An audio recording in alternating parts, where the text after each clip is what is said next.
আউযু বিল্লাহি মিনাশ শাইতানির রাজিম। বিসমিল্লাহির রহমানির রহিম।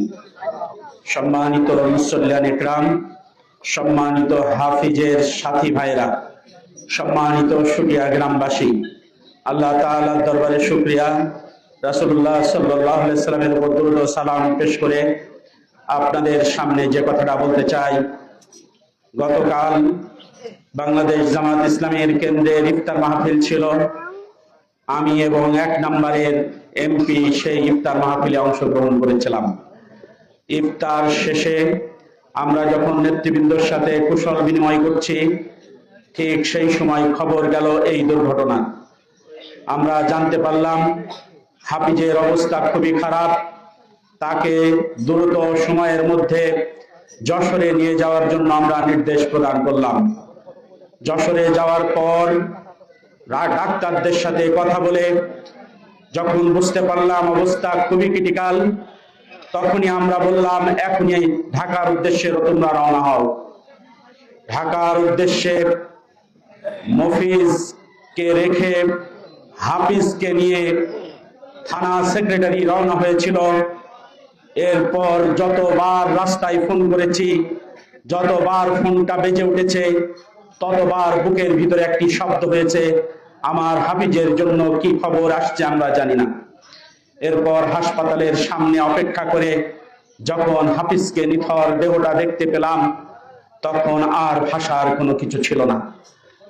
আজকে আমরা আবার যখন পুলিশের সাহায্যে শ্রদ্ধাল রিপোর্ট করছিল, তখন দেখলাম একটা মাথায় কতটা আঘাত করা যায়, একটা পায়ে কতটা আঘাত করলে মোটা হাড়টি দ্বিখণ্ডিত হয়, একটা হাতে কতটা আঘাত করলে হাতটি ভেঙে যায়, শরীরের কতটা আঘাতের চিহ্ন দৃশ্যমান ছিল, শরীরের দুটো চোখ কতটা বিক্ষিপ্ত ছিল, মাথায় কতটা রক্তাক্ত অবস্থায় ছিল।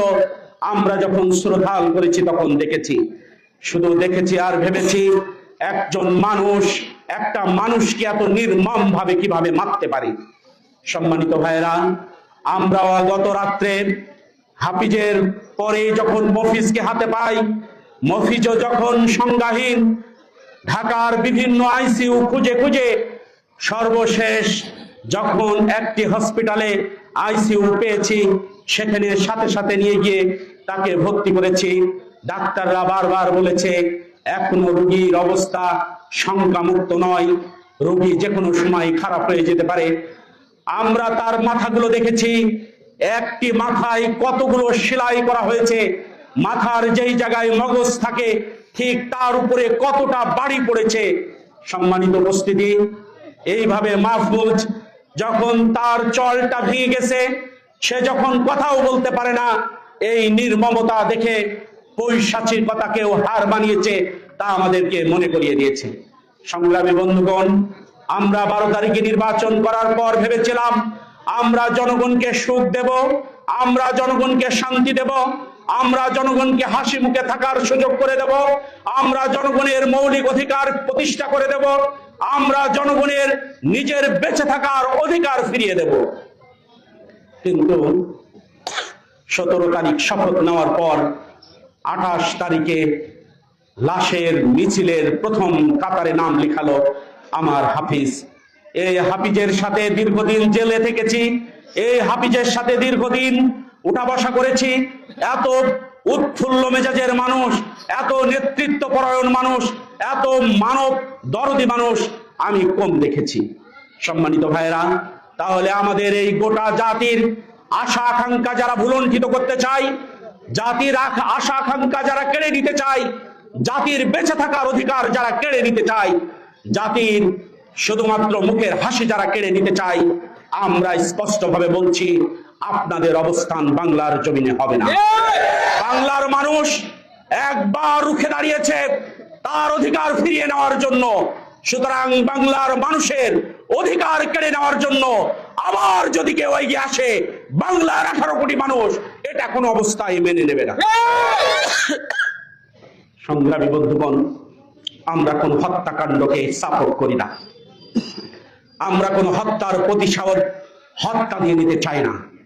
কিন্তু গতকাল যখন এই ঘটনা ঘটে, পুলিশ প্রশাসনকে যখন ফোন করেছিল, পুলিশ প্রশাসন যদি সাথে সাথে সেখানে যেতে পারত, তাহলে ঘটনা হয়তো এরকম নাও ঘটতে পারত।